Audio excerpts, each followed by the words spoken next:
Wait. Vita calls, rushing out of the room after Nora and I. Wait, just hold on a second. Can we talk about this? She steps around my tail, which undulates silently behind me even as I twist to face her.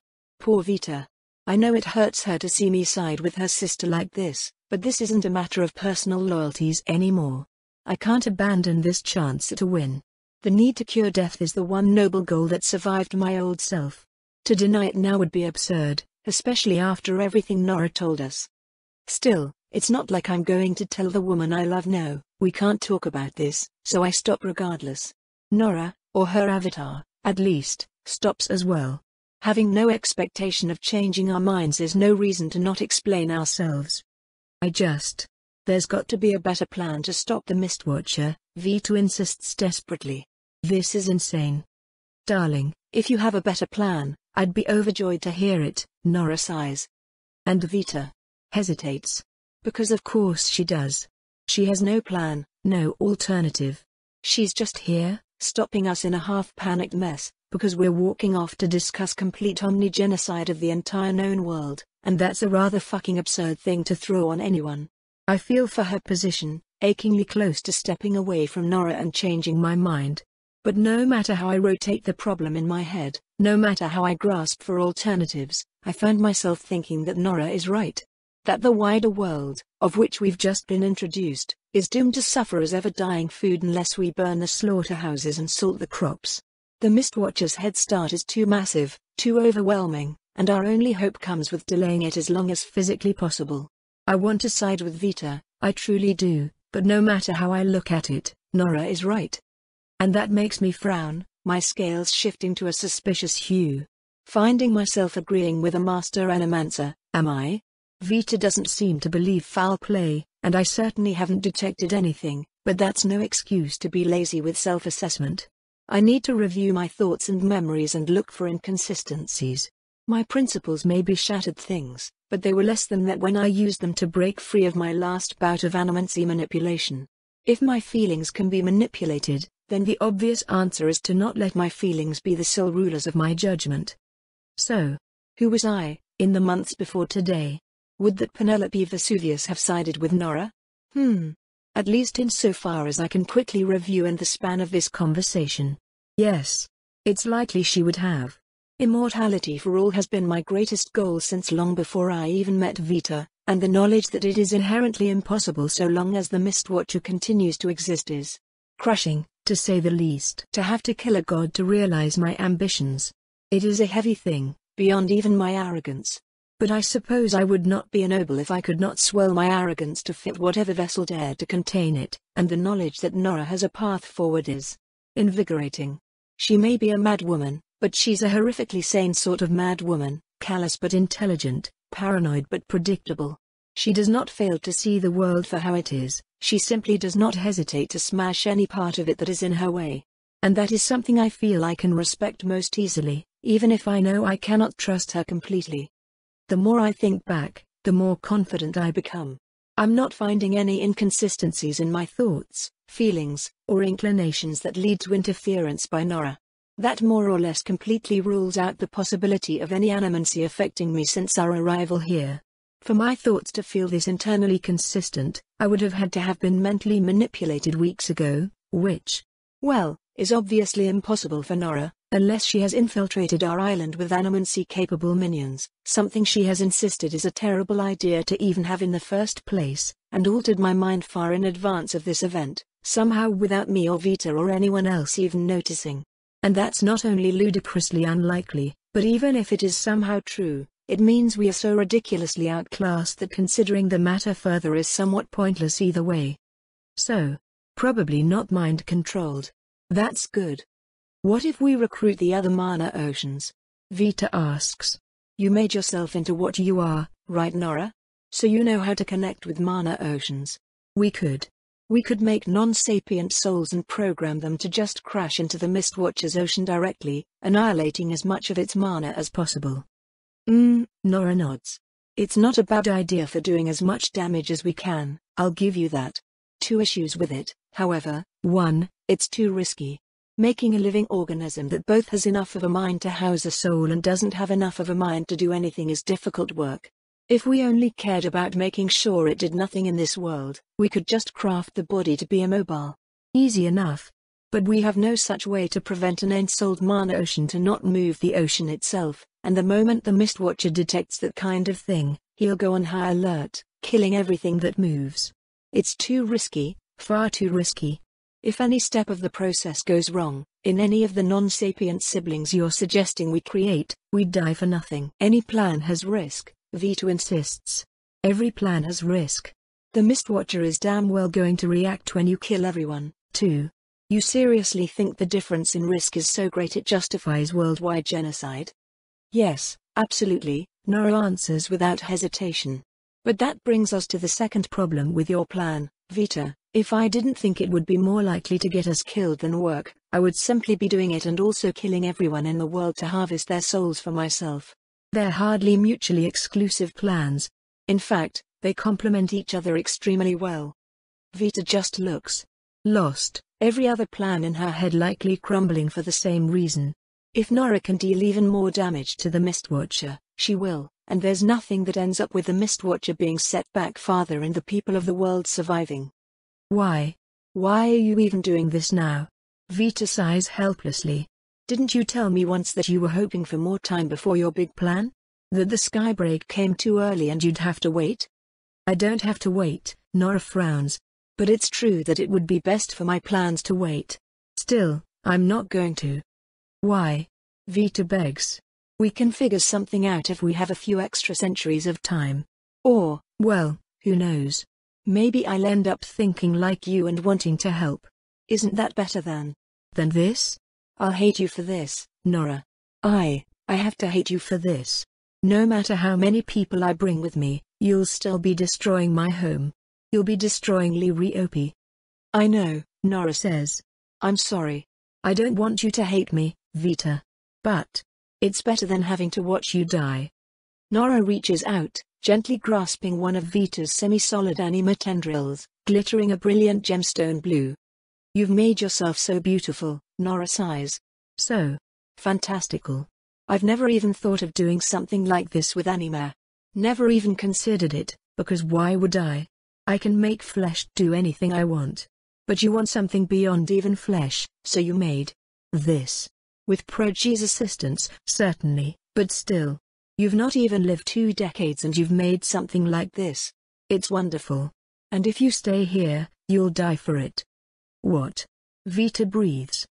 You'll die, Nora repeats. I know you will. You've done a wonderful job fashioning this to prevent our brother's automated detection from picking it up, making it just physical enough to evade his notice, but it's a shallow camouflage, sweetie. The second you're spotted through the mists, he won't just swat at you with a tendril. He'll see what you are instantly, bring his full attention to bear against you, and you'll simply cease to be. Nora drops the tendril, which falls limp as Vita stares in shock. Oh, poor Vita. She's been so excited to wear her new form, and now she's being told it will end her? I want to scoop her up in a hug, but Nora beats me to it, stepping forwards to put both hands on her sister's shoulders. I'm sorry, Vita, but considering the trouble you've already caused, I can't trust you to go half a millennium without something happening, Nora insists. So unless you can reverse the fundamental fusion of flesh and anima you've started, unless you can undo this spiritual physicality without killing yourself, it happens this skybreak. I'm saving you whether you like it or not. Vita's horrified expression is all I need to know about whether or not she can undo what she's done. And just like that, a tension I didn't realize I was holding disappears. Whatever doubts I had about this are nothing in the face of her survival. I don't like to believe that I'd destroy the world for her. That would not match the person I desire to be. But to destroy the world in order to save the universe, and my girlfriend in the process? Yes. 1,000 million times yes. My dream and my love, rescued in one single, irreparable, unimaginable act of untold evil. It isn't even a choice. Make your list, Vita, I tell her gently. I know you can. I know you won't actually agonize about who to take and who to leave behind. So just let us save the future, and you with it. The fact that I'm a bad person who won't actually be sad about people I don't know dying doesn't mean their deaths will be okay, Vita says helplessly. That's like the entire thing we've been working towards, right? The entire idea of principles and morality and shit. You don't kill anybody just because it's the easiest way. What's the point of any of the progress we've made, if we don't at least stick to that? It's not the easiest way, I insist. It's just the best way we have. And sometimes, that still involves death. Penelope, Vita presses, the hexes of her eyes and the glory of her soul all narrowing to stare at me in all their intensity. Are you sure you're okay? I am. So I nod. She lets out a shuddering breath, and turns away. All right, then, she says, and she walks off. It hurts to see her go. Some paranoid part of me wonders if this is the last straw, if this will pull us apart permanently. But I've committed. It's the one thing I have to commit to. Surely Vita, of all people, will understand that. I have to admit, I'm surprised to see you side with me, Nora says conversationally. I'm even more surprised to see that it's genuine. It is reassuring to see someone so forward-thinking among the young. Mortals are always obsessed with short-term pleasures, perhaps by necessity, I agree. It is part of why I have always strived to cease being one. I understand completely, Nora smiles. People like us are too greedy to be mortals, aren't we? Yes, I suppose so, I nod sadly. So, not to be presumptuous, but if there is a manner by which I could assist you, I'd be happy to do so. Nora considers that, motioning me to follow her puppet body away from the guest quarters. I do so, the two of us strolling through her giant, hollow bones in contemplative silence. You lack knowledge, experience, and skill, Nora concludes bluntly. You have wonderful potential, of course, but potential isn't helpful in the short term, and we are unfortunately moving on a time scale that is far more short term than I would ever normally allow myself to function at. HNGH. I can't say it doesn't hurt to hear such a frank dismissal of my abilities, but I suppose I am speaking with the world's foremost master. I understand, I nod. Perhaps I can assist by running damage control with Vita? Perhaps you can, Nora agrees. Though I actually had something else in mind. Knowledge, experience, and skill you may lack, but what you have is a powerful gift from my brother. Microbe generation and comprehension, yes? I could likely put such a thing to use. Oh? Interesting. I admit, I'm surprised to hear that. I didn't think you're the type to allow yourself to have any use for the Mistwatcher's scraps, I answer carefully. Not overly carefully, of course. Nora has, for all her omnicidal tendencies, appeared to fairly consistently appreciate frank conversation, and seems to possess a realistic assessment of her own flaws. And indeed, she responds with a good-natured chuckle. What my brother lacks in creativity he makes up for in raw ability. Perhaps more importantly, any mana you burn via the use of your talent spends his power, whereas any mana I burn spends mine. You're not in any way necessary, darling, but I won't reject a good opportunity for optimization. We have a lot of microbe work to accomplish in short order, after all. Oh? I press. And why is that? I'll show you, Nora smiles. Just know, of course, that deviation from my plans in any way will not be tolerated. It matters not to me whether your failure is motivated by accident or deliberate sabotage. If you desire to help, you will do so perfectly, Penelope Vesuvius. I understand, I nod. Do you? Nora muses, a smile quirking at her lips. You've witnessed the results of my callousness, dear. I've felt your fear and disgust. And yet, do you have any comprehension of what I'd do to someone I was trying to hurt? I'm being threatened by someone dramatically more powerful than I am. I wonder what it says about me that I find the situation largely nostalgic. I will take your words to heart, Nora, but they will not be relevant. My work will be to your specifications. One does not bring anything less than perfection when plotting the end of the known world. Nora grins. Well said. Now, let me show you where you'll be working. Like a broken spell, her happy expression falls, completely slack, and the puppet just starts to walk. I almost wonder if she's been attacked at first, but no. Nora is simply done with pleasantries, done with manipulating the minutiae of expression. It's time to work, so I follow her. She leads me deeper within herself, our walk swift but measured. She's in no hurry to get me on board, and who knows what she's using the time for. In the silence, my talent churns within my soul, dancing automatically over everything around me, whispering how hard it would be to infect, how challenging to corrupt. But not impossible. Anything can get sick. Anything can break. Wouldn't it be beautiful? It would. It really would. But I've thrown my lot in with my lover's sister, for the promise of an eternal tomorrow. For a world where anyone can live their life as they choose, for as long as they choose. For a destiny that is ours to seize until the end of time, not snuffed short by a so-called God. And right now, that feels like it's worth any cost. Even a cost so unfathomably large that I will never be able to comprehend it, let alone repay it. In that way, I suppose this is how I have always been. What is the difference, exactly, between 12,000 and 12 billion, to a mind that has only ever cared for the lives of 5? The depths of Nora's caverns are strange indeed, that euphemism passed through my thoughts entirely unintentionally. I should clear my head, I am not thinking at my best. The potential for crass humor is even particularly apt. The deeper we go, the less the tunnels are made of hard enamel and the softer they become, actively pulsing with veins of blood beneath their thick skin. Many times, we step into a pliable area of the tunnel, turn a corner, and then a feeling of movement shakes my balance, the entire area reconfiguring itself as we walk through it. The possibility of me navigating myself back to the others has vanished, and she's making sure I know it. Almost there, Nora promises, her first words after nearly 3 hours of walking. Less than expected. There's no chance we're far enough away from Vita for her to be unable to locate my soul.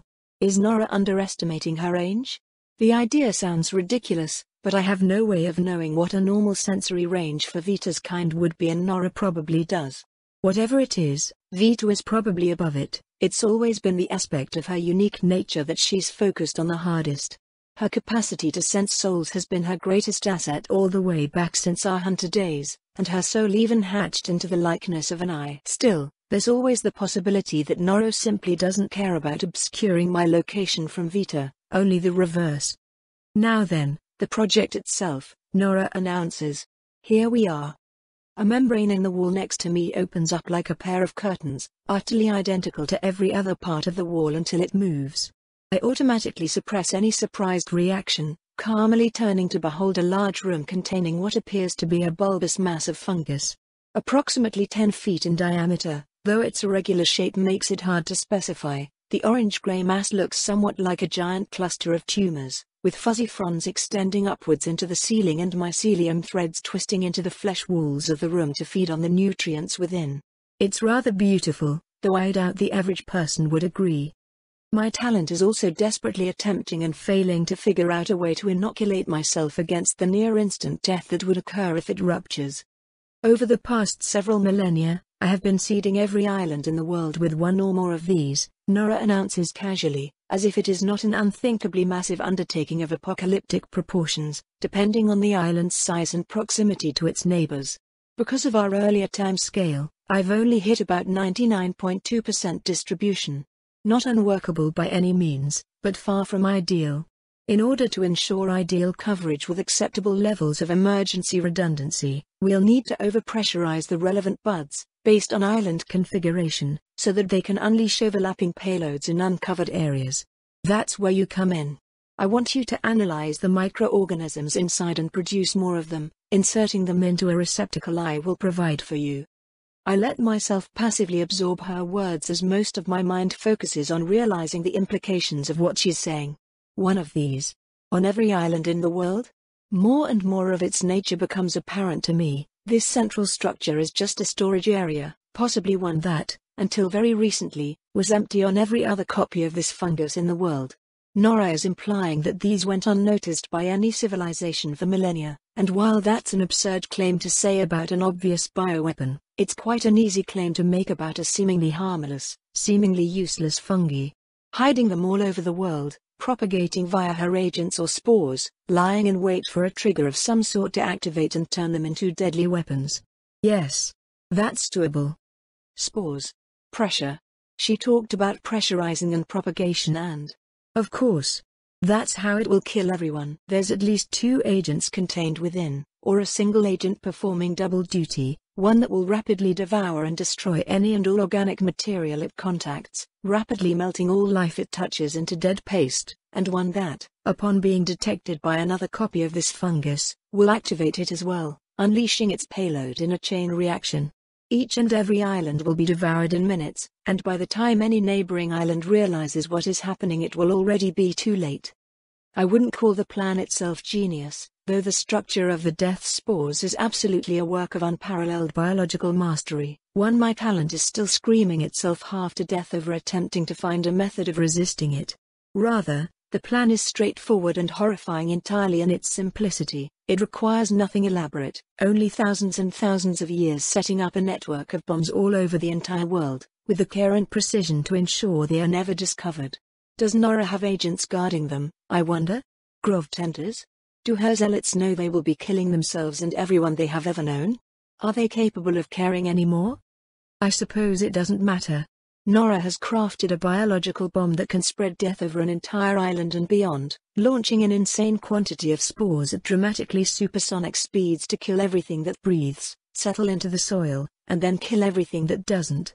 I understand, I tell Nora. I suspect I'll be able to replicate these spore structures within the hour. It would be faster with a sample I could manipulate directly, of course, but I know better than to ask for one. Because letting it come anywhere near me would kill me in seconds. Nora smiles and nods. Then I will leave you to work. You will know where to place them, when you have the ability to. I nod back, knowing better than to take I will leave you as anything but politeness. She is watching me. She will always be watching me. I am deep within her womb, and she guards her child with nothing less than all her strength. It says much about the difference in our abilities that she even allows me here in the first place. I am simply not considered a threat at all, even this close to her prized creation. Something about that nettles, but, well, I will not sabotage her for the sake of my ego. I will do the work she requests of me. And so I do. It's tedious work. After I finish using my talent to cheat out an understanding of the microorganism Nora requires, I simply spend the rest of the day making it. The receptacle Nora provides is interesting, at least, a hand-sized black void of anima, similar to the core of Lark's soul, that acts as a bridge to Nora's mana ocean, where she presumably manipulates and redistributes the obscenely dangerous mass of organic sludge I'm generating with my body. Not, for once, within my body. I have to magically manipulate the compounds out of my flesh and assemble them in the air in front of me, because if I let any of the finished product touch me I will die. And even after a day of non-stop attempts, my talent will never stop. Even if I want it to, I still have no counteragent available to me. Nor do I have one the next day. Nor do I have one the day after that. This is all I do with my time, now, eat, and produce disease. I am bored, certainly. But boredom is something I know how to deal with, and so I deal with it without complaint. It is near the end of the third day that one of Nora's puppet bodies returns to speak with me. This one does not look like a facsimile of Vita's older sister at all, but rather a nude human woman with scarlet red hair, pale skin, and a sharp face. Even her ears are pointed, and she drips with a sticky, high-nutrient embryonic fluid, like she just emerged from an egg. Your girlfriend has begun to make her move, she says, frustration tinging her words. I also note the choice of words, your girlfriend. Not my sister. Not Vita. Your girlfriend. She's implying an association between myself and whatever problems are occurring, if not in culpability then at least in responsibility. May I assist in some way? I ask.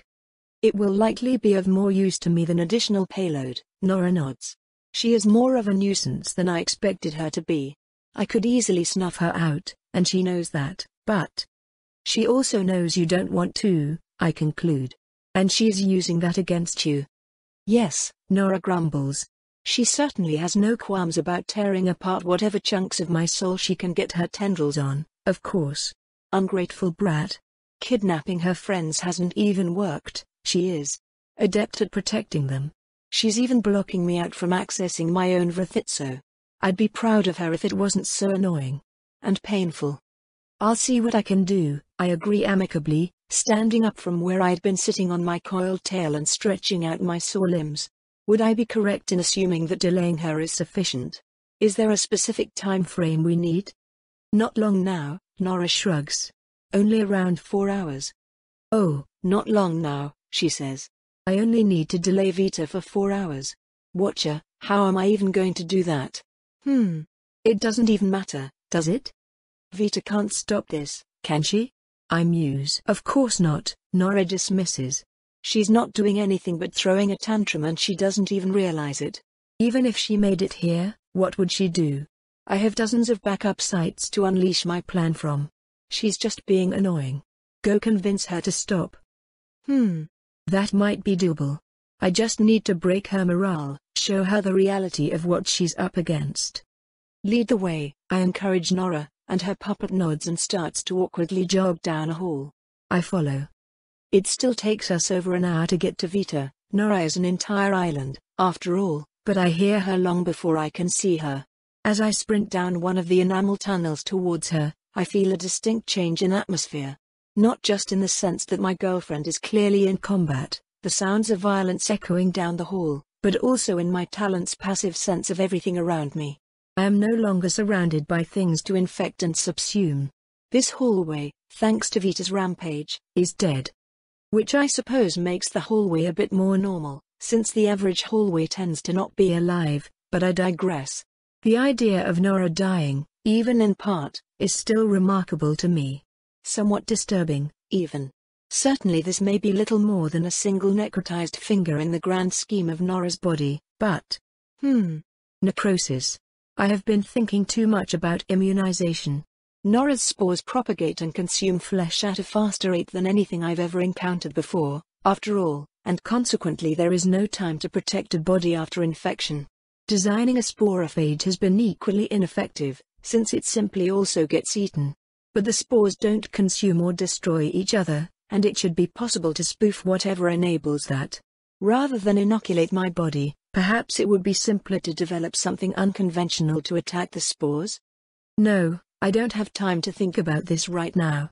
I'm close now, and Vita knows it. Just a minute later, I turn a corner and there she is, my radiant love, battling Nora and her servants in a beautiful whirlwind of violence. Blue tendrils emerge from her broken chitin like twisting sapphires, plunging into both weapon-wielding servants and the hallway walls to tear out morsels of life and being to devour. The walls attacked back with tendrils of their own, fighting furiously onwards even through complete local soul death. Watcher, she's beautiful, and the others are here too, I suppose. Yelisaveta hangs near Vita for protection, rarely doing more than cutting the occasional wall tendril that gets too close. Lark is more mobile, staying within Vita's bubble of blue mana but bouncing from edge to edge at blistering speeds, ripping tendrils open with her teeth. While Yelisaveta avoids fighting any of Nora's servants mainly due to lack of opportunity, Lark avoids them on purpose, likely not having the stomach for killing sapient life. Nugas has no such qualms. I'm shamefully somewhat surprised to see her there, fighting alongside Vita. I almost forgot she was here, having spent 3 days without her. I'm so used to having her either by my side or completely out of reach that I just didn't consider a middle ground. I certainly never considered that she would side with Vita over me. The very idea feels impossible. Yet, there she is. She forgoes spellcasting and even weapons, simply waiting demurely at the edge of Vita's bubble and viscerally disemboweling any of Nora's servants that get close. I watch her punch clean through the torso of a human man, grab his intestines in her fist and rip them out of his body. Then she stares directly at me and winks. I feel a flutter in my chest, and quickly return my focus to Vita. Hey, honey, I greet her as Nora's naked puppet body quickly turns tail and flees. Sensible. No point wasting resources. Penelope, Vita scowls at me, her eyes narrowing in a pattern I'm loath to see directed at me. Come to your senses yet? Come to stop you, actually, I shrug, slapping my tail anxiously against the ground. The fighting stops, Nora's forces all dying and my friends? Respected comrades? All turning their attention to me. I've seen what Nora has in store, Vita, and there isn't much point in causing problems for the sake of it. The world is already doomed. Have you given Nora your list of people to save? Have they been brought here? No, Vita says, and my heart aches. Oh, she'll be devastated. After all this. I'll stop her, Penelope. I have to. I can't accept this solution and still call myself a better person than I was. That's a thought. Why do we have to be better people, Vita? I ask. She stops, the last of the souls in the area already picked clean. What the fuck kind of question is that? She asks me. An honest one, I shrug. I'm not necessarily saying we shouldn't be better people. I am, after all, helping your sister because I believe she is right, in the long run, but it's something I've been wondering about these past few days. Why have we been putting so much effort into this? What's the point of putting so much effort into becoming better people if you and I can't even agree what that is? It's just an idle thought, really. Perhaps I've just been cooped up alone for too long. The question is a distraction, mostly. The more I can keep her talking, the less damage she'll do. But it's also an honest question. Why try to save the world instead of the universe? What makes that choice better to Vita? To anyone? Vita gives me somewhat of a lost look, and she turns to Yelisaveta. Not an encouraging response. We have been taking our moral cues from Jelisa, I'll admit, but this reaction indicates she might be stifling our introspection by providing the answers for us. Notably, however, Jelisa doesn't respond. Perhaps she's noticed the same thing, so she stays silent, returning Vita's stare as an indication that she should answer the question herself. Vita sighs. Because I want to, she shrugs. I dunno. Why does anyone do anything? I blink. That's it? I ask. Why is that a surprise? Vita asks. Some people kill because they want to. Some people stop others from killing because they want to. I've done both. I've found myself happier while I'm on the side that helps than when I'm on the side that hurts. I get frustrated when I hurt people. I get mad. I hurt myself as much as I hurt anyone else. I didn't really notice it at first, but I do. And that's why it sucks that I'm so prone to hurting people anyway. She shrugs. I just want to break the habit. Like a drunkard seeing alcohol drain his life away, or a gambler tossing his fortune away to cards. I'm addicted to being selfish. And I wanna quit. Don't you?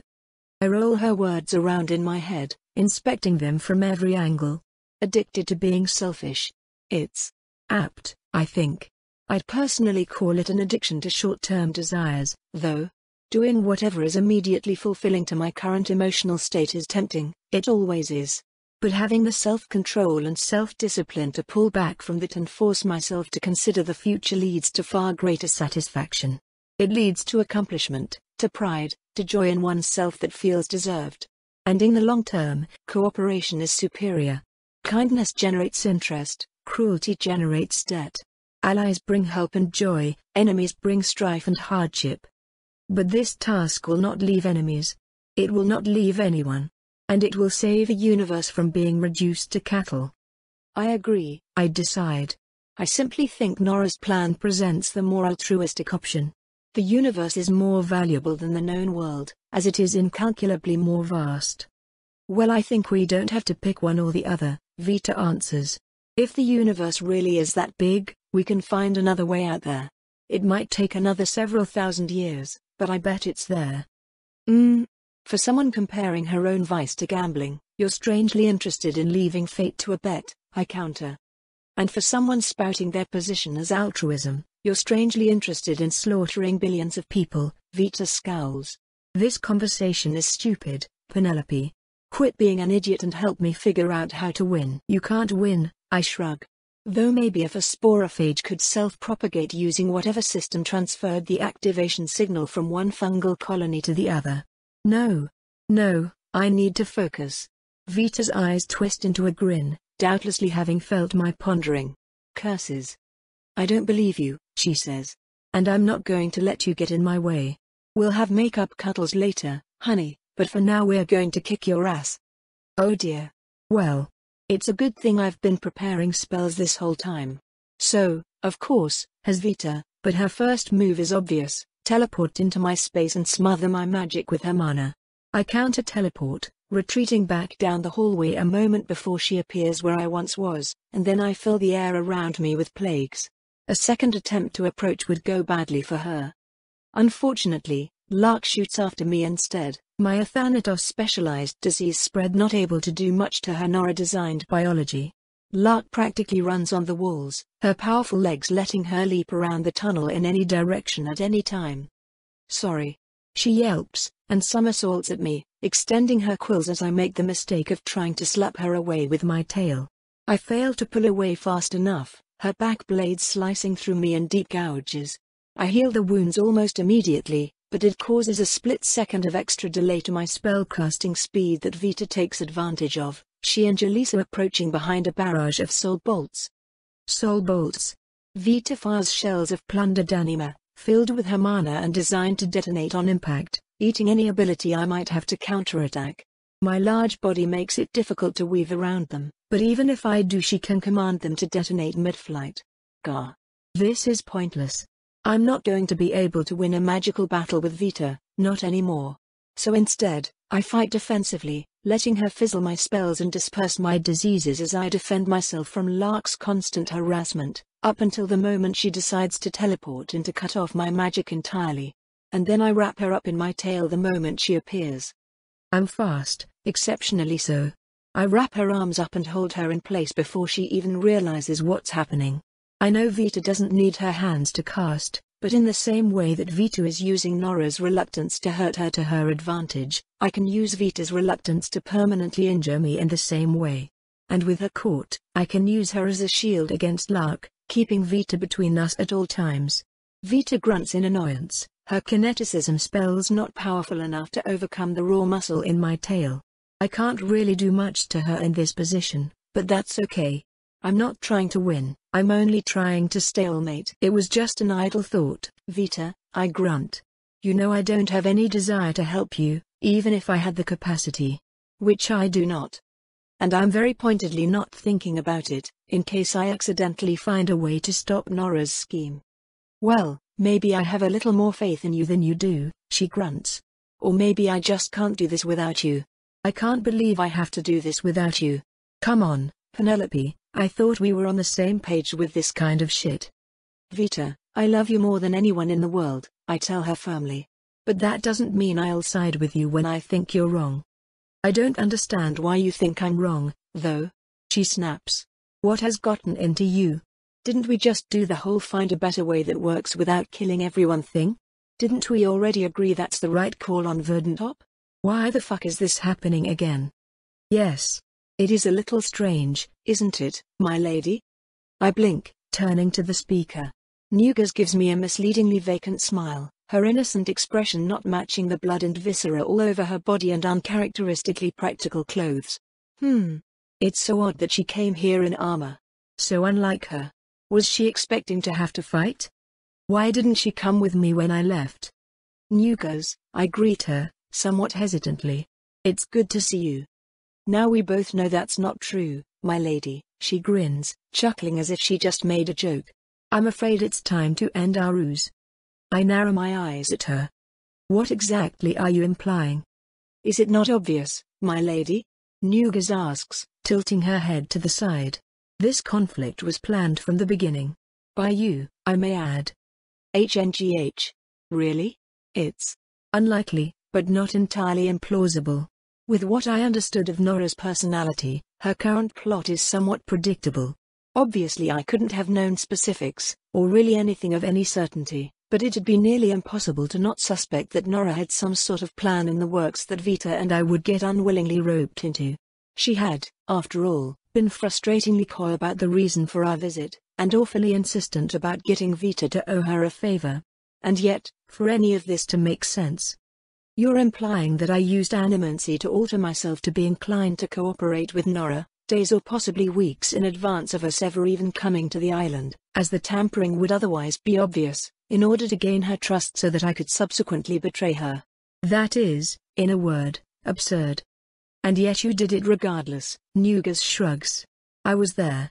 To be specific, you made yourself more positively inclined and respectful towards Nora in general, so that any idea she had would seem more appealing to you. You were betting on her ego. Not a bad play, if true. Still, though, it hardly matters, Nugas, I sigh. You're saying I used animancy on myself to forget using animancy on myself so that I could let someone use animancy on me to change my mind later. That would never work, and I would know that, Because obviously the me of now doesn't want to have my mind changed, because I believe in the cause I'm fighting for. Only Vita has the power to force a change in my soul, and she has no idea whether or not this actually happened or if you're just making it up, because if she did know, then Nora would know, and that would defeat the entire point. Also, she'd never alter my soul without my permission like that. Vita shrugs, indicating agreement in the general sense, though leaving room for the fact that she probably would alter my soul without my consent if she knew I was compromised by someone else with certainty. But she doesn't, so she won't. Nukas muses, tapping her chin in a vaguely condescending way. That's quite a good line of logic. I know, I growl, not taking being condescended to lightly. So I'm not really sure what you're trying to accomplish here, Nukas. I'm not just going to let you cast animancy on me however you want. She looks up to me, a wide, bright smile creeping its way onto her face. Yes you will, she declares with absolute certainty, and I find myself needing to suppress a fear response. And why would you say that? I ask hesitantly. Her smile doesn't change, but it suddenly feels more cruel. Because if anyone in the world deserves to, it is I, she intones. And you know it. You have always known it. Look me in the eyes and tell me I do not have that power. Deny me my right, Penelope Vesuvius. I stare at her in terror, my grip on Vita slackening. No words come out of my mouth, and she takes it for the consent that it is, reaching a hand up to my belly. Wait, I stammer. Nugas, please, don't make me lose my love for her again. Nothing else exists in this moment. But Nugas only looks to me with something like pity. You have no right to ask for something like that, she declares. That man had a family too, you know. I shudder, closing my eyes in acceptance. Has this been her plan from the start? Am I really going to let her do this? No, of course I am. It's the whole reason I keep her around. I tell myself it's because I'm responsible for her, because I have an obligation to see to her happiness, but in reality it's because I hope she'll enact her revenge. Why else would I let her learn animancy, of all things? Damn it. She knows me far too well. And all she's ever wanted was for me to love her. I suppose I deserve to have that wish granted. What a pair of tragic monsters we will be. Never let it be said I don't have a type. There, Nugas declares. Done. I blink, memories of setting up this very plan suddenly filling my head. I look at Nugas, fearing for the feelings I expect to enter my heart, but only the usual regret and shame bubble up within me. I look to Vita, my usual joy and love warming me as before. Then I think about Nora, and feel vaguely embarrassed about how easily I went along with her plan. What? I choke out. Why the fuck are you surprised? Vita asks, glowering at me. I'm standing right here. She cast with my mana. I'm not going to let her soul rape you, no matter your martyr complex. My martyr? No, wait, seriously? I sputter. That's it? That's all she did? Yes. Vita groans. Why is that hard to believe? She gets stupid around me, Nugas answers sagely. I take pride in being her greatest weakness. Not even you can steal the title from me, Lady Vita. Well, I'm way too strong, Vita answers, crossing her arms. What? I manage. Honestly, my lady, I've only ever wanted what's best for you, Nugas chuckles. We both know that's not me, not until you get over yourself. You killed a man. So what? You kill men all the time, and I never liked him anyway. My life has been quite nice, and I thank you for it. Now then, shall we save the world? You shall not, Nora's voice intones, vibrating the entire hallway. Penelope, I can't say I'm surprised you have betrayed me, but I'm certainly disappointed.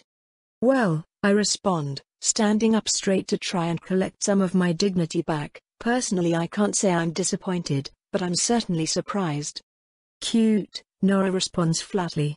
But in all seriousness, dears, could you just save everyone the trouble and stay out of my way? You can't stop me. I've been putting failsafes and redundancies into this plan for millennia.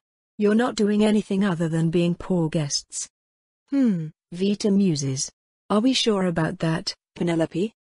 I think as fast as I can, rushing through every memory still tinged with the absolutely wild assumption that killing all life in the only world I've ever known would somehow be a good idea. Yes, it's a more sure blow against the Mistwatcher's power than any other, And yes, that matters to an unfathomable degree. But while it is a more sure strike, it remains a gamble, and if we're going to gamble we may as well go all in on doing the right thing. We'll kill the Mistwatcher and save the people living on him. Somehow, we'll find a way. Still, though, we are actually pretty sure, I stammer hesitantly. I could maybe develop a counter to the death spores, but distributing it would be impractical. We'd need to co-opt the delivery system here in Nora's island, but even if we fight our way there and somehow manage to do that, she could just activate a different colony to be the trigger instead. Exactly, Nora grunts. Listen to your girlfriend and be good, Vita. We still have time to save your favorite mortals if you just behave. No wonder Vita didn't give her sister that list. Nora would just be using them as hostages, wouldn't she? So, Nora is presumably using her soul tunnels to transmit the activation commands, since she's also been using them to move the microbes you've been working on for her, right? Vita asks. How does she know? Oh, wait. I glance towards Yelisaveta, who seems to be doing her best to mind her own business. I wonder how many miles away she can hear in these tunnels. That's right, I confirm. So, hypothetically, Vita muses, wrapping an arm around Lark and causing her to squawk, if we had a direct line to the middle of Nora's mana ocean, how big of a payload of your counter-agent would we need to escort through the tunnels? Well, not that large, I admit.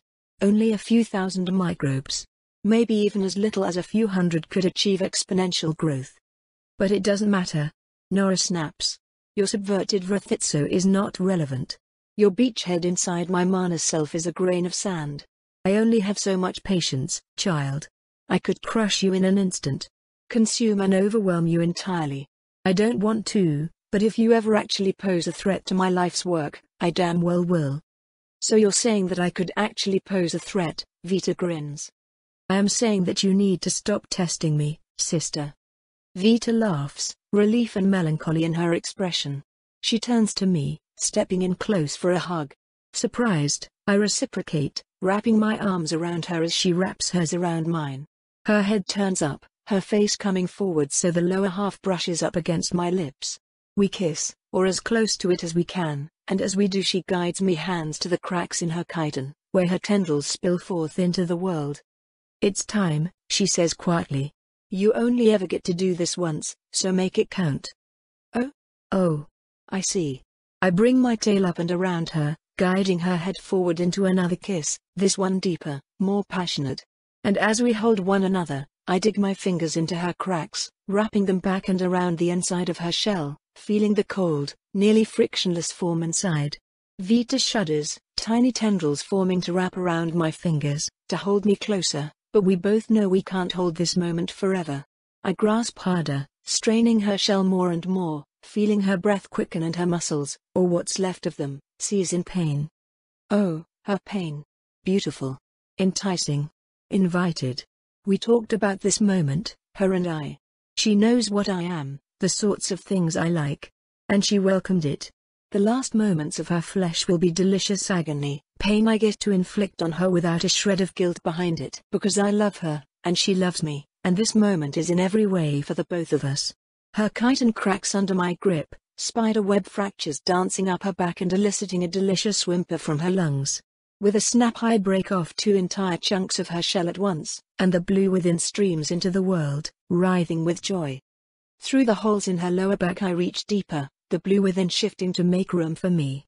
My arms reach up inside her to grasp where her wings are anchored, and I press and twist and tear, enjoying every visceral moment, every pain twitch of my beloved. And soon, I split her entire back clean open from the inside. The blue explodes, dead wings of flesh rapidly replaced with brilliant wings of soul, 1,000 thin tendrils weave together, patterned with eyes, stretching and flapping and feeling the joy of freedom for the first time. Next, I shatter her arms, twisting and smashing the chitin until it is completely unrecognizable. Her new hands are almost identical to her Athanatos set, though of course rather than white chitin they are a deep, slightly translucent blue. Her legs are next, crushed into splinters by my tail, and what emerges looks almost human but for the color. Everything but her head is free now, and with exquisite slowness and care do I peel the final piece of her apart. Her complex jaw, multi-segmented and alien, falls to pieces joint by joint. Her twitches and thrills of pleasure and pain made all the sweeter when coming from her new form. I loosen what remains of her skull, and save the final, most precious piece for last, her eyes. I have always loved her Athanatos eyes. Like 100 sapphires, they shine with her every emotion. Eyes have always been special to Vita, and Vita's eyes have always been special to me. So it is with great care that I weave a final spell to tear them from their sockets like the core of a peach. In one final, beautiful moment, I rip her eyes out of her head, and Vita dies. But Vita lives, and she is beautiful.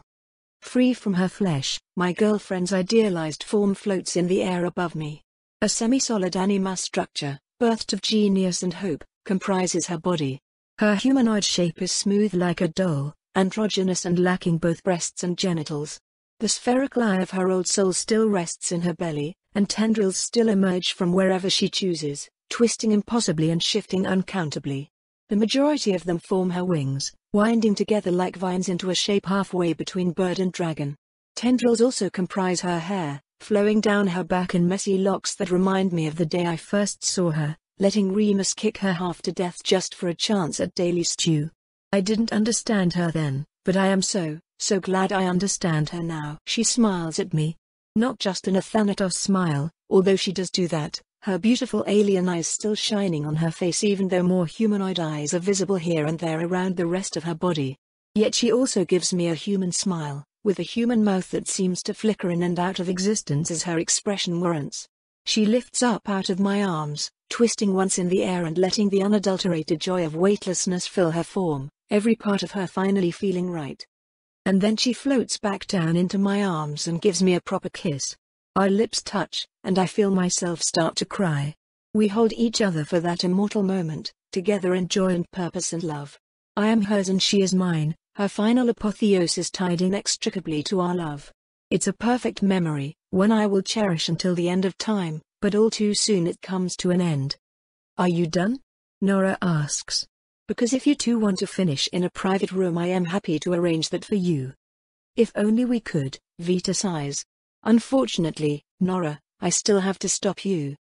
Well, as happy as I am for you regarding your new body, Vita, it doesn't actually change the fact that you are nowhere near powerful enough to pose any threat to me whatsoever. I know, Vita sighs, taking to the air again. But I know someone who is. Silence. I can feel the terror and fury fill the air, the weight of the threat two gods are presenting to the other. You would not dare, Nora hisses. I would devour you in an instant. Oh yeah? Vita asks, crossing two of her arms. How's that escape tunnel coming, sis? The hole you're drilling through every other mana ocean to get away from Big Brother? The one you said you needed half my mana to complete?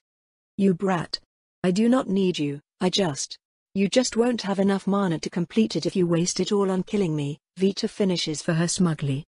So if I do get Misty's attention, well, you're not really going to have enough time or attention to spare on countering whatever we get up to, are you? You childish idiot. Nora shrieks as Vita starts rising upwards, reaching an arm through the ceiling. He'll kill us both. You get that, don't you? You'll die too. Well, I guess that's the difference between us, isn't it, Nora? Vita asks. I'm willing to risk that. The island shakes, a quake of unparalleled fury nearly sending us to our knees. My wrath will burn eternally for this, child. May, Vita shrugs. I'm sure you'll find it in your heart to forgive me in a few centuries or so. I can't help it. I start to laugh. I love you, Vita, I tell her, having never felt it more fully than in this moment. I love you too, Penelope, Vita smiles, and then she vanishes. I let out a shaky breath, tears still wetting my cheeks. Not the most creative, I'll admit, but they're still good words to have been our last. All right, everyone, I tell the others. I suppose we should go save the world. The memory of visceral pain and pleasure still lingers within me as I float up through the ceiling, my body transitioning seamlessly out of physicality to pass through whatever matter stands in my way.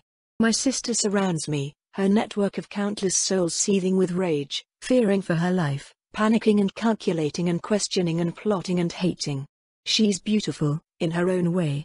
But it's a sad beauty, a woman chained to herself and her fears. It's like looking at how Penelope used to be, just more. And as powerful as she is, I won't let her stop me.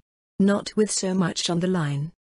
Penelope, Lark, Jaleesa, and Nugas move below me, their souls bringing me comfort as I ascend. Especially Penelope's. Fuck, I love her so much. I hope we'll get to see her again. Fuck, I hope we get to see her again. We will, Zoe promises me. We have to. The hero gets the reward at the end, right? I suppress a shudder. Don't say it like that, even jokingly. We both know that's not how the world works. I start to accelerate faster and faster, my uncountable tendrils twisting around me as even this impossibly high-stakes moment is inescapably immersed in euphoria. My body is beautiful, and it finally feels right. Utter weightlessness, whenever I choose. Utter freedom from the confines of flesh. Yet just as easily, I can snap back to something not unlike flesh but improved, refined, composed of everything I love about physicality yet nothing I hate. My twisting tendril wings, my 4 perfect arms, my face that mixes the best parts of each of my lives. My body, smooth and sexless and finally free from hunger, thirst, heat, arousal, sweat. Free from everything that doesn't matter to me, that restricts the person I want to be rather than defines them. We have enough of a body to smile and wave and run and fight and hold everyone we love, and not a single fragment more. We are perfection. As was the moment we became complete. Penelope. Holy shit, Penelope. I love her so much. We love her so fucking much. My old body couldn't feel much at all, near the end, but damn did we feel that. We felt her reach inside of us, we grasped her fingers with whatever tendrils we could form, held her close, and then my life's final agony screamed through my body as she tore us asunder. Piece by piece, she freed us. Piece by piece, she killed us. It was beautiful and exquisite and unlike anything I've ever done before. It shines crystal clear in my newly perfect memory, ready to be repeated lovingly again and again. The joy of my beautiful, genius Penelope finally indulging herself, finally getting to live her deepest desires without a shred of guilt, finally crying tears of joy alongside her innermost fears, embracing them as friends. I have no words. Though I ultimately never made use of my last opportunities for sex, I can't imagine that the physical pleasure could ever compare to the joy of experiencing the ecstasy of the one I love. I got to make her happy. Happier than I think I've ever felt her. And what could be a greater joy than that? Saving the world will hopefully feel pretty good? Zoe hedges. Maybe. But not that good. No. I guess not that good. And honestly, I think we'll probably hate it. Yeah, we probably will. I'd appreciate it if you gave me an opportunity to talk before things start to get ugly, Nora butts in, her message forming directly against my mana self. I'm still inside you, I point out, briefly turning parts of me tangible so I can speak. You can just speak out loud. This feels more direct, Nora writes. And at the speed you're moving, you won't be able to hear me sooner rather than later, so unless you're willing to slow down? No can do, I write back, and start to accelerate faster. Talk if you want to talk, but unless the words are okay, I won't destroy the world. I don't think we have much to say to each other. And what exactly about this world is worth saving? Nora asks. To me, the only answer is you. I know you care about more than that. Your friends and families. Your lover. I'm saving them, too. Even if that were the problem, that's not even true, I answer her. You aren't saving Liriope, for starters. Be honest with yourself, Vita, Nora chides. You know your love of the Athanatos is artificial. You know your former body was designed to love its progenitor, created for forgiveness and affection for its own people. It's not real. Perhaps it was artificial and manufactured when Malrosa was born, I answer, but that love was reinforced and earned at every turn. Liriope isn't perfect. They hurt and look down on others. They even did it to my own family. But all I ever had to do to get them to stop was ask, what's wrong with being born with love, as long as the love is deserved? There's a pause. Only a few seconds, but that's an eternity for a mind as powerful as Nora's, especially in a crisis like this. Do you love me, Vita? She eventually asks. No, I answer frankly. Not really. Do you love me? Another pause. I'm not sure, she admits. I want to. I think I might. But how can I tell? I sigh, twisting around a few soul-infused wall tentacles that Nora tries to grab me with before passing through another ceiling. I'm not exactly the best at it myself, I answer, but I think it's about selflessness. Selflessness and joy. There's a happiness to love, one that just bubbles up from nowhere simply by being with a person. And it makes you willing to do anything for them. That can hurt you, I think, if they don't love you back. But if they do, then you know it would hurt them to sacrifice yourself too much, and it kinda balances out a little. You just help each other, support each other, enrich each other's lives simply because you profoundly enjoy doing so. That is love, I think. It took me a long time to find it. Oh, Nora says. I have been alive a lot longer than you, and I don't think I've ever felt that. Perhaps I simply can't. I do enjoy being around you, Vita, but not enough to stop, I answer. Yeah, I know. Which is why I have to do something both of us are going to hate. As if I would let you leave, Nora sighs, and I feel her soul twist above me, spreading and solidifying into a shell of anima. My body can't phase through her walls when they're like that, even while devoid of mass. You will not bring our brother into this, Vita. I won't let you kill yourself. I've died for less, I answer. I didn't know if I'd come back the first time, but I've never once regretted the sacrifice. This time, I don't know if I'll make it back either. But that's okay. I've made enough mistakes to know this won't be one of them. Vita, wait. Vita. Nora writes and screams, her island body shaking with the force of the sound as I teleport away, high beyond the sky, far out of her reach. This is the real strength of my new body, a power so good that I don't even think my godly siblings can match it. Teleportation is mana intensive. Immensely so, and it only gets exponentially more difficult with the amount you're teleporting and the distance you're traveling. But I'm only made of matter when I want to be, and that means my range is practically limitless. My body isn't completely massless, as it still needs some kind of anchor for the anima to function in this world, but it can get extremely close. I can't repeat the trick on my own mana ocean, either, because mana actually has no mass and I simply do not know if there's any way to teleport nothingness. Presumably Nora doesn't either, or she wouldn't be stuck in a ball of mana oceans at the center of our dead universe. She's right about one thing, I suppose. We can't let what happened to our mana universe happen to this one, too. To me, though, that means we have to actually protect the people in it.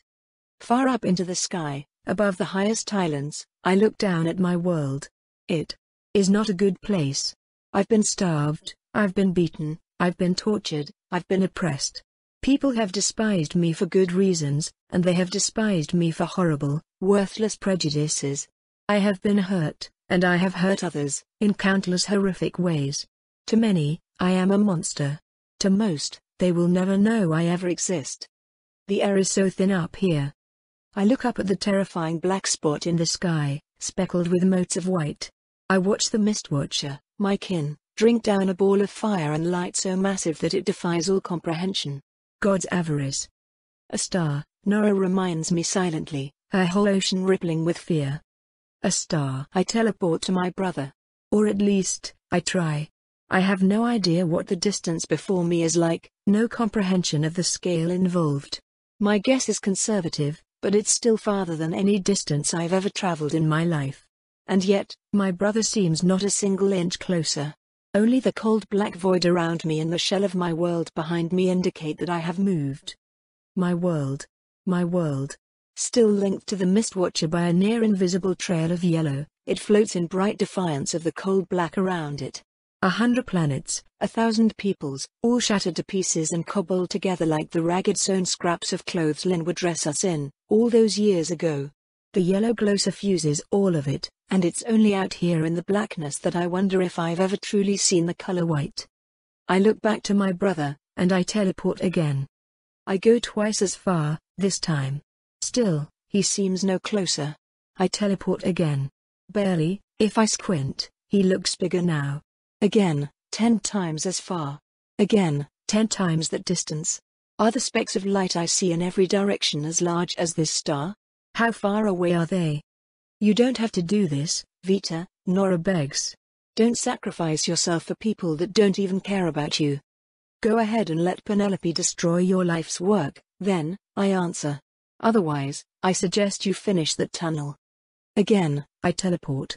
Nora rages, tendrils of herself striking into me, obliterating parts of me in her anger. But I know it's just to scare me, a false attack that she can't afford to commit to. She's too obsessed with her own survival. I'll kill you, Vita. She shrieks. I'll kill everyone you care about. You're a monster, Nora, I tell her, but you're not the right kind of monster. You're sadistic, callous, powerful, self-obsessed. But you've got nowhere near my level of spite. You'll save your own life and leave everything else be, and we both know it. But me? I'll gladly die to ruin you if you so much as think about hurting them again. Damn you, damn you, damn you, damn you. I smile at her distress. I can't help it. I'm really not a good person, not yet. But this is a good start. I teleport again. I teleport again. Every time, I increase the distance, thinking I'll surely overshoot and end up disintegrating inside the flame that dwarfs a god. But I barely even start to get closer, one jump at a time. It feels like months before I'm finally there, staring at my brother up close. His body shifts, his eyes swivel, and he stares back. Tendrils larger than every island I've ever lived on combined writhe in constant motion, haphazard eyes and chaotic growths combining into a form that defines my world's idea of power. Unmatched in size, in strength, in scope, and in control, the Mistwatcher is without question the most formidable being to ever live, an insurmountable symbol of death. What a horrible thing to call a brother. The first time I saw the Mistwatcher, years ago, the weight of his attention alone was enough to shatter the faux shell around my true soul and drag me kicking and screaming into nascent godhood. I understand what caused that, now, the literal pressure of his mana against my soul, concentrated by his active will, was by itself nearly enough to kill me. But this deep into the void, this far from the shattered scraps of his graveyard of a home, that ever-present yellow isn't here to suffocate me. I am alone with myself, so I spread my innumerable fractal tendrils and infect the dark with blue. The Mistwatcher screams. Or perhaps he roars. Or perhaps he merely shakes in fury, I cannot tell, not in this soundless, empty place. What matters is that I have his attention. Among all his innumerable eyes, one in particular focuses on me most intensely, a dark slit of a pupil in a crimson-red orb, a mirror of my own soul in the shade of a dead sibling I've never met. The Mistwatcher knows what I am, and he tolerates no competitors. Here, boy, I whisper, the sound going nowhere. Follow your little sis. Tendrils of anima, bursts of mana, and the physical limbs of the Mistwatcher all rush to me at once in a furious convergence, but I simply teleport away. This is it. This is the moment where I learn if my plan is genius or simple suicide. Does he teleport after me? My gut says no, he won't. He's enormous. He spends hundreds of years traveling from meal to meal. Even if he has enough mana to teleport something as large as he is, and he might, he's never shown the willingness or even ability to do so. He moves. It's a thing of utter horror to watch, as his body accelerates faster than anything I've ever seen, despite its insane size. So much power. The Mistwatcher could destroy any island he chooses with a casual flick. But despite how unexpectedly fast he catches up with me, he still has to catch up. He didn't teleport. I'm going to win. Win? Nora laughs helplessly. Win? No one wins from this, Vita. Everyone wins, I correct, as long as you lose. You don't, Nora says. I don't, I agree. But that's okay. I teleport again. And again. Each time, I have to go farther as the Mistwatcher goes faster. Soon, I found myself nearly home, floating just outside the atmosphere of my world, far above Nora's island. I can go no further, the Mistwatcher's mana is what holds these fragments together, and if I ever immerse myself in his mana he will kill me instantly. I can never, ever go home again. It's over, Nora, I tell her, slotting some of myself into a fragment of anima and firing towards her island like a beacon. Almost immediately, the Mistwatcher finds her, and her body, her island, starts to crumble and shatter. Are you safe? We'll see, my sister hisses, a smaller segment of her stony enamel body rocketing upwards and burning black in an attempt to escape the Watcher's wrath. Her very self leaks from the small escape shard, her mana acting as an ablative barrier to buy her mind and soul precious extra seconds of time. Still need help with the tunnel in our other world? I ask. I wouldn't say no, she grumbles. The black bordering my mana self twists away, rapidly fleeing towards a hole in the nearby purple. I follow her up it, helping Nora burrow through to the end until we finally burst free of the cocoon of our so-called siblings. The world of mana is somehow even more empty than the black void of stars, existing only as a true and unforgiving nothingness in every direction. It does not matter where we go, so long as it is away from the yellow. The tunnel collapses behind us as Nora and I finish emerging, and it seems that the damage she suffered in her escape has left her lesser than me. Weaker. Did Penelope do it? I ask. Is the world safe? I think I'll leave you to wonder, since you speak so highly of spite, she answers, and then her mana flies away. I let her. She'll never be truly comfortable around me unless she holds all the power. It's just who she is. I glance back at my world. My shattered shell of dead planets. The home of everyone I have ever loved, every evil that has ever befallen me, every cruelty and kindness baked into the fabric of our home. The closest I can get is still so far away. I can't see anyone. I can't sense anyone. Perhaps Penelope and I were too slow, and none of them survived. Either way, Zoe says, we are now truly and completely alone. An island-sized tendril swings down at us, and we teleport away. Farther than we've ever gone before. Farther than the distance between my home and the star. Far enough that I can no longer see where I once was. Far enough that everything I have ever known is nothing but a memory. And now there is nothing. Nothing but the other stars, tiny pinpricks of incomprehensible distance. I pick one at random, because what else can we do? And start to move.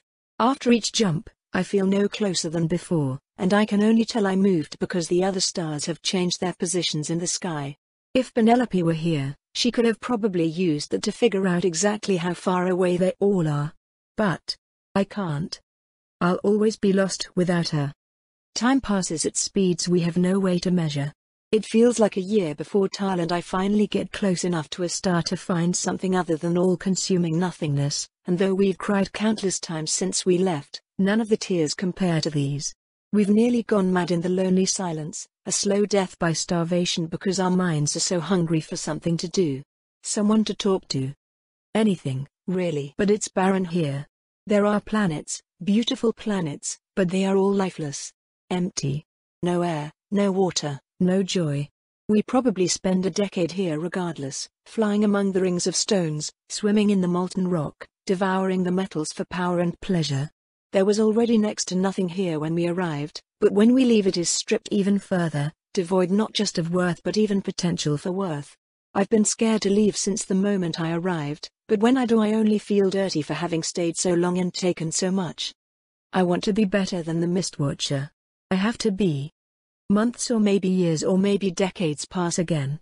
I find another system.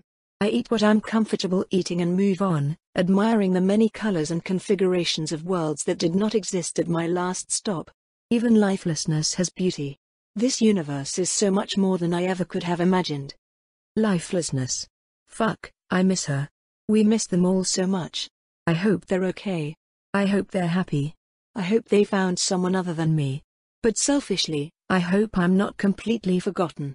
No matter how much they would probably be better off without a Vita-shaped hole in their heart, no matter how I know they should be able to find and fill the loss of me with one another, I still can't stop hoping that I am missed.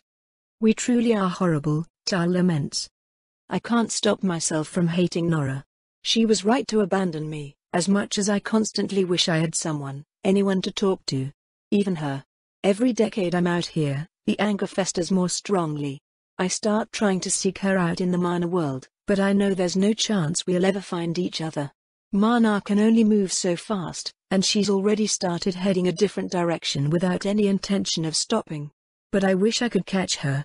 I wish I could find her and torture her and rip her apart bit by bit, for forcing me to make this awful, awful choice. I don't even know if they're alive. I sacrificed everything, I cut myself away from every last good in my life, and I don't even know if they're alive. Damn her. Damn her. We truly, truly are horrible. It's beautiful here, at least. It really is. We're developing better and better spells to see farther and farther away, and there's just so much. Clouds of gas thousands of times larger than planets glow in gorgeous patterns across the sky. Tiny, rapidly spinning stars that belch out enormous amounts of energy turn out to be consistent enough to be a divine timekeeping device. Colors and patterns and beauties beyond anything in Brother's broken world abound in every direction, hidden from us by our jealous, gluttonous God. If my family does still live, they're still bound to him, trapped by his evil and reliant on his mercy. So I can't stop searching. I can't stop eating. I can't stop. I can't. There are people out here somewhere. We know there are. We won't be alone forever. Yes. We'll keep looking. We won't be alone forever. I have to believe that, or I'll just curl up and die. I almost do, a few times. It wouldn't be hard. I am composed of the very substance I think with, and the dissolution of my form and obliteration of all thought would be a simple act of will. But I did not make this sacrifice just to leave it all behind to rot away in vain. It sometimes takes years, but I always pick myself back up and search again. Again, and again, and again. Until I finally find it. My new world is blue. Oceans of water instead of mana swirl between ground-locked islands so large I feel as though they need a different name. I've never seen anything like it, even in the dozens or hundreds or thousands of years I've been out here, broken and alone. I dive into the waters, finding them startlingly salty. It's enough that I'd never imagined my old body being able to drink it, and yet everywhere I look I see clear evidence that this is not an issue. There's life. I finally found a world with life. My body can't make tears but I still cry, loud and sad and joyful and fragile. It's not just any life, either. I can see it, in tiny dots of order around the world. For the first time since I lost everything, I've truly gotten lucky. There are people here. There are people here. We're not alone. This world is so beautiful. It might be the most beautiful thing I've ever seen, bar one woman. The trees are massive and lush, drinking in the light of the planet's star as they seek to be ever closer to it. The air is thick and humid, and life swarms through every last inch of it. Giant insect-like beasts swarm the ground and the air, while fish grow to unimaginable sizes here where the waters aren't restricted to simple lakes. And the skies are blue. Not yellow, but blue. A calming pastel shade rather than my deep sapphire, but I can't help but whoop in triumph. I'm here. I made it. There's not a single soul or mote of mana here, and yet there is still life. You won't take this one, brother. I don't make myself visible the first time I visit the people who live here. I'm too afraid to, so I just watch. They remind me of giant centipedes, close to 9 feet long from head to tail. They have 12 legs on their armored, segmented bodies, all in the back 2/3 of their length. The front side of them lifts up from the ground, bending back so the torso and head can rest above the ground and their 4 claw-like hands can easily grab, manipulate, and throw objects. They seem to still be new to intelligence, or perhaps they are just content with their lives. They build simple buildings, farm fields of vegetables and grain, and raise animals without anything beyond the simplest of tools. But at night, they all come together and curl around one another in the largest building, talking and laughing and telling stories and appreciating one another until each one finally falls asleep in an enormous pile. I can't help but fall in love with them. I already hate myself for what I have to do. We're no strangers to self-hate, of late, Zoe says. But we'll make it worth it. We'll prove ourselves better than our older siblings. Yes. We will. This is our test. It's hardly fair, though. No one but them suffers if we fail. Then we'll succeed. I watch them for days. For weeks. For months. I learn their names, their relationships, and slowly, their language. But I'm still the same stupid Vita. I'm far from fluent, even after so long. So I don't reveal myself.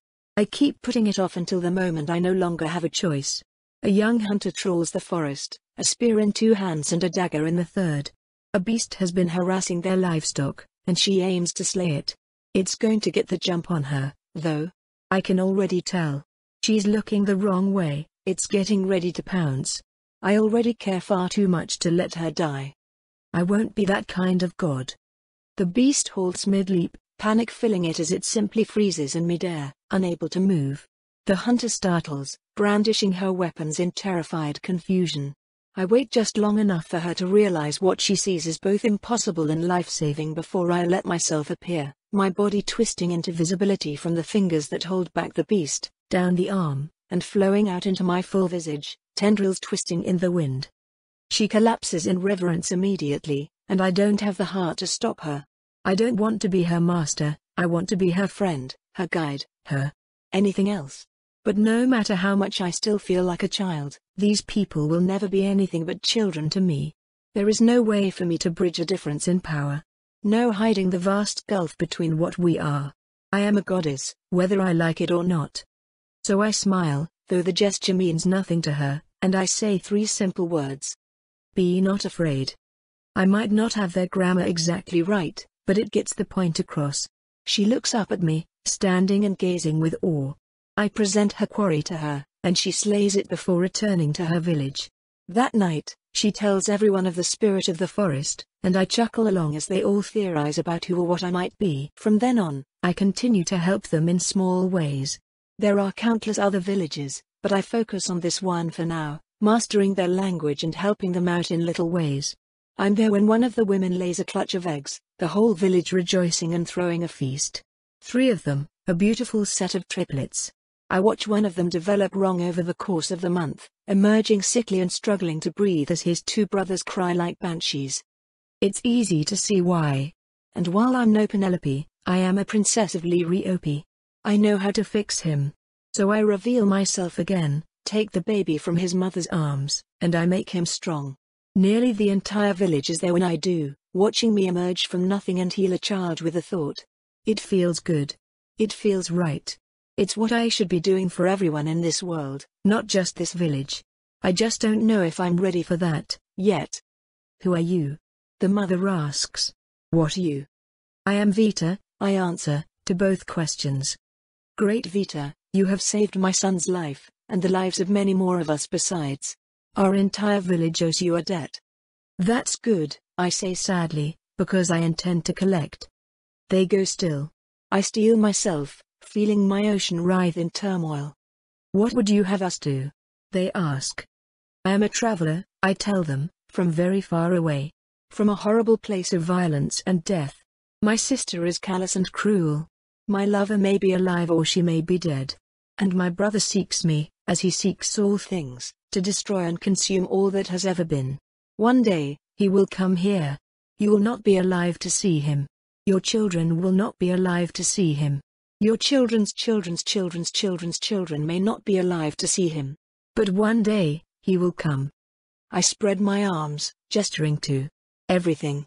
Everything in the world. This is also beautiful, I tell them. You are also beautiful. But it will not be enough. You will need to be ready. They look at each other, fear in their hearts. But they nod. It will be war, then? They ask. Not war, I shake my head.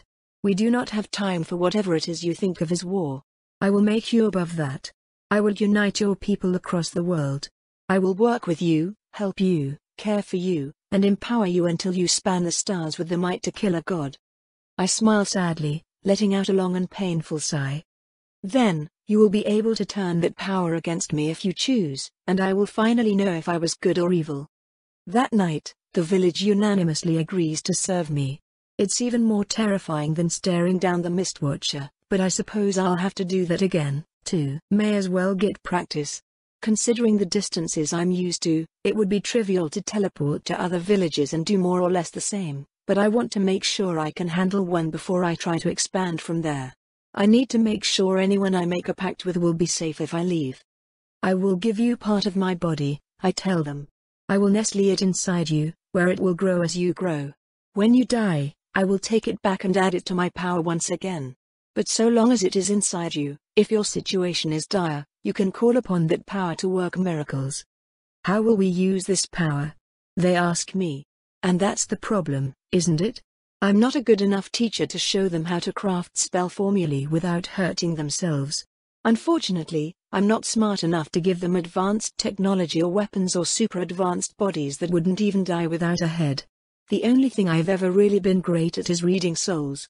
But if I can read them well enough, that should do the trick. Pray, I tell them. Wish deeply in your heart. Cry out in need, and I will feel it. If I am able to answer, I will. I will craft the spells myself.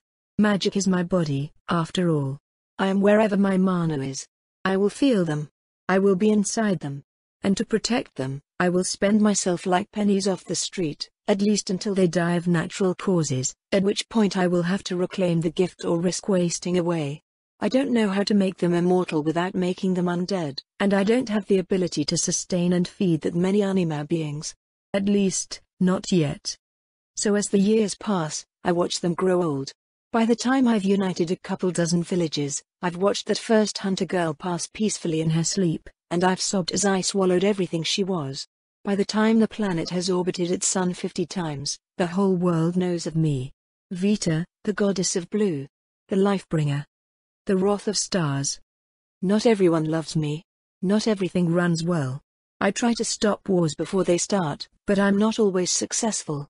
Stopping them after they start is both painful and much easier. I am loved, I am respected, but I am also feared. I do not tolerate the sort of callousness that leads to poverty, hunger, and hoarding. And as the population of my people grows, I know fewer and fewer of their number personally. I have those I respect and seek advice from. I have those I consider friends. I have those I consider problems.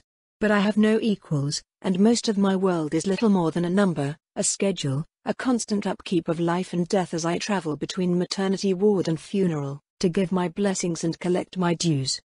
I often lose myself in it.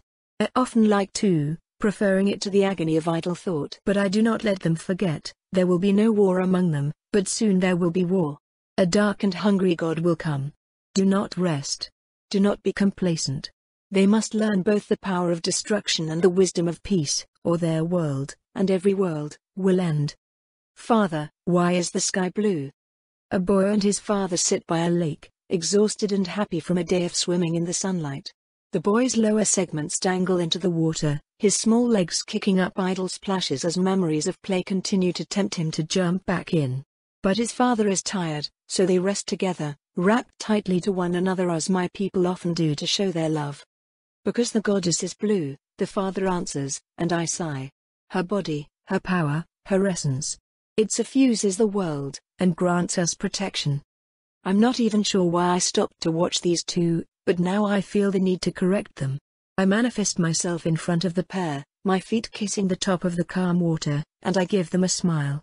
Their faces are nothing like mine, all mandible and chitin plate, though most of them still know my mouth turns up when I am happy, and down when I am not. Not that I would change their appearance if given the opportunity, their multi-segment mouthparts are honestly quite adorable. Only you think they're adorable, Tal, Zoe complains.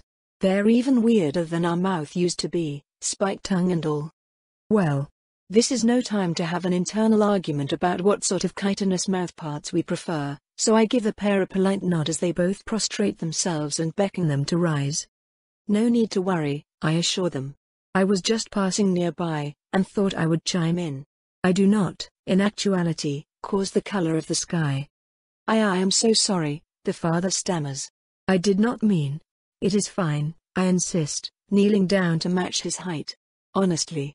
Truly. You have done no wrong.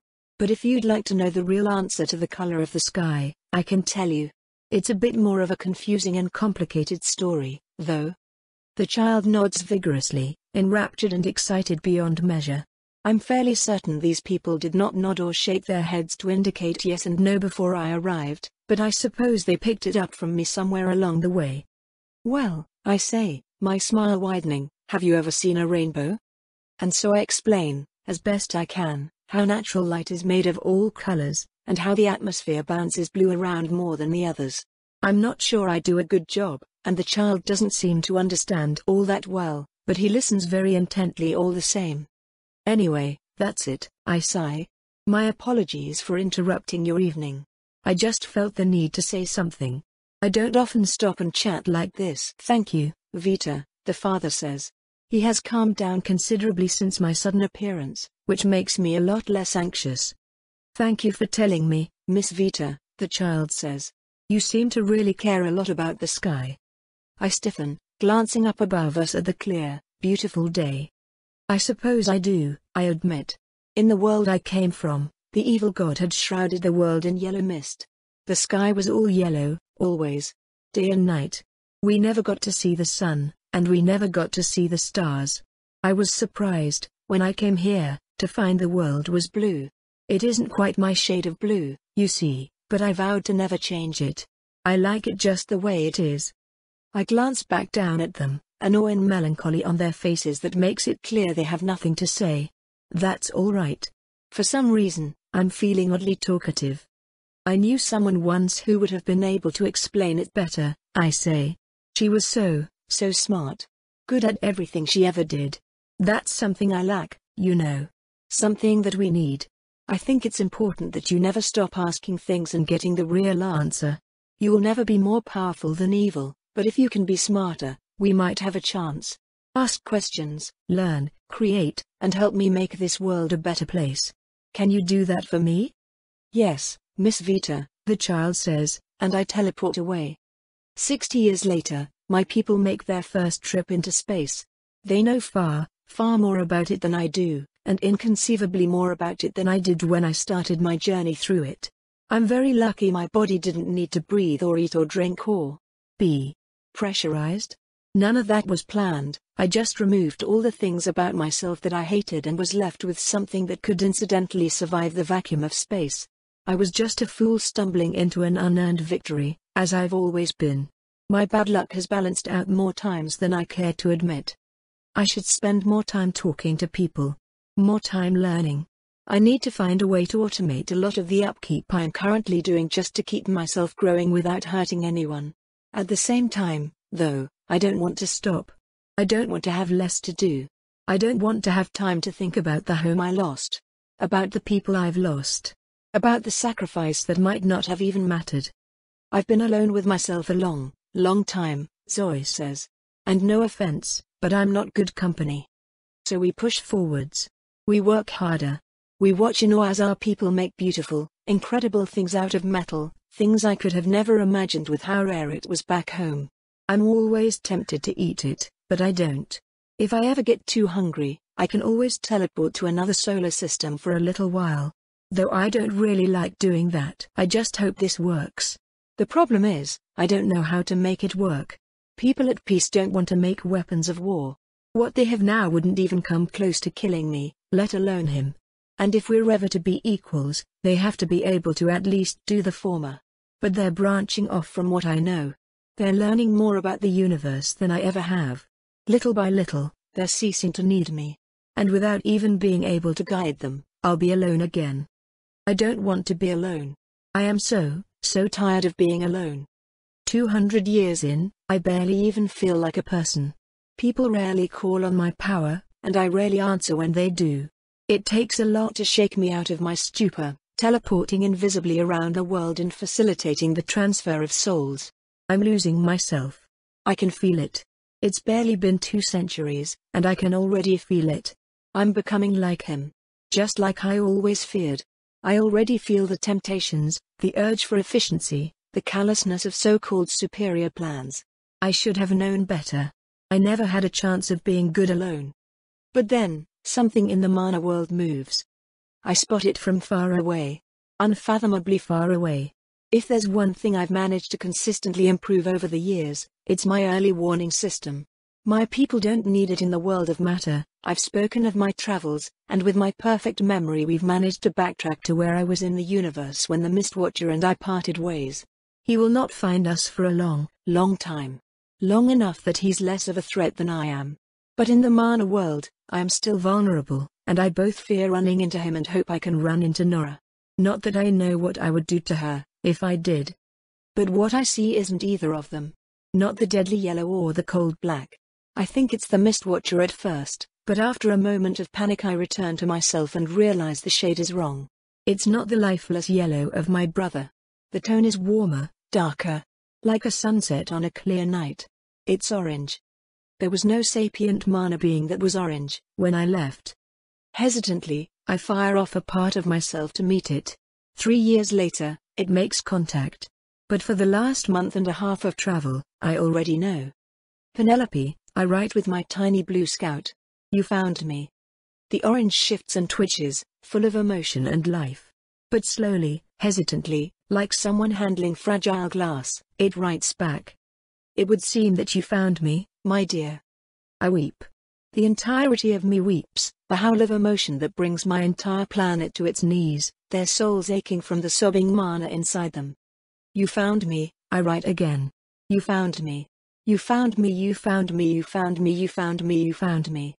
Yes, Vita, she writes. I did. You're alive. Yes, Vita, she confirms. I am.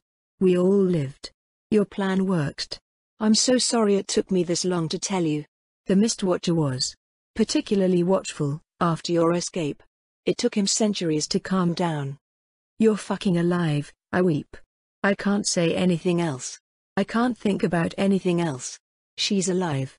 I want to hold her, I want to touch her, I want to kiss her, but all that would happen if we tried is mutual annihilation. She's one of us now, self-made like Nora. Leave it to Penelope to turn herself into a goddess just to see me again. Alive and well, she confirms. What of you, my love? It has been a long time. You don't seem like your best. Could be worse, I write, my sobs turning into laughter. Found a planet. Centipede people. They're really nice. I'm helping them as best I can, but I'm not very smart. You're better than smart, Penelope says. You're clever. Clever enough to save a whole world. And now, I'm here. Now you're here, I agree. You're actually here. I love you. I love you so much. I love you, too. I've missed you. How? There's a pause. What do you mean, how? Penelope asks. How come you missed me?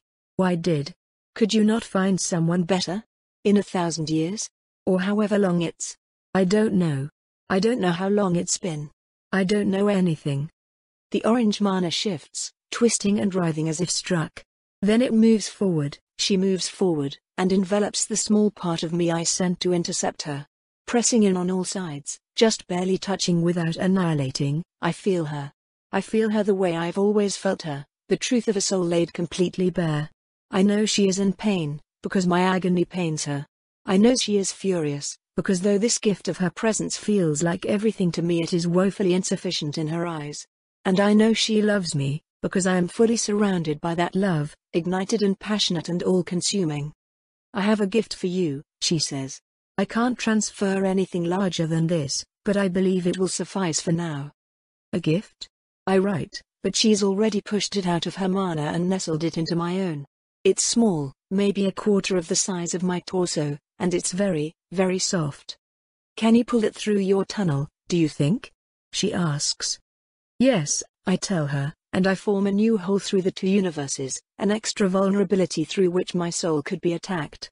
But I know I'm safe. I'll always be safe with her. I pull the gift through, and Roscoe falls out of my chest and into my arms. We kept him for you, Penelope says. You can thank Lynn, it was her idea. I realize it's not as much of home as you might like, but he's perfect, I cut her off. Thank you. Thank you so much. Of course, she says. I'm sure we can coordinate on more now that we've found each other. I'm extremely limited on the degree to which I can expand myself, and metal is rarer than ever after the Mistwatcher's tantrum, but I'm sure I can take some of the burden if you're having logistical issues with a whole planet, you said? A whole sapient race? That's very fascinating, and an invaluable resource for potentially facilitating intra-universal trade. In fact, I think. I feel bad about it, but at that point I stop listening. I'm too focused on the dumb little stuffed crow in my arms. My first and oldest friend. An obsession I brought between lives, now in my arms on an alien planet. I can't help but laugh, squeezing him as hard as I think he can take. I'm not alone. Not anymore. I survived, in body and spirit, and I'm not alone anymore. I will be okay. My love is here, and we can make the universe a better place together. I pull a small segment from my soul in a way I haven't used in many, many years. Just some mostly blank anima, fitted with a control shard and ready to make something move. I place it inside my little bird friend, because there's no longer a monster to take the soul away. Hug, I order, and everything is finally all right.